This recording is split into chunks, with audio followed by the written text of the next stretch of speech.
And how did you have the huevos to make this film? You know, I'm not a war reporter. I've never been in any situation like this before. So it was an absolutely terrifying film to make.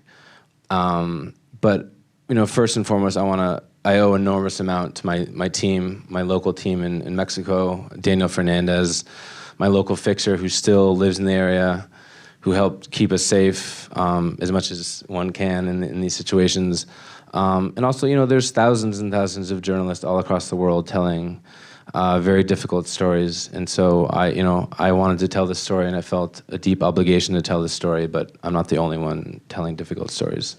But you haven't been trained as a war reporter. I thought it was interesting that you got the Tim Hetherington Award. That must have meant something to you. That meant the world to me. I mean, At Sheffield. Yeah, I mean, I very much looked up to him. The film that Sebastian did about Tim brought me to tears many, many times.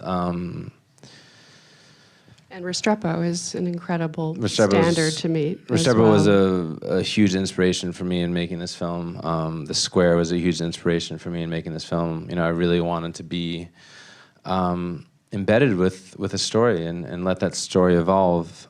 Al Maisels once said, I heard him speak once, and you know, he's also a mentor of mine, and you know, he said, if you end up with a story you started with, then you weren't listening along the way. And I think that's good advice for life. I think it's good advice for filmmaking as well, and it's something that I try to sort of listen to every single day, is let the story evolve, let the characters evolve.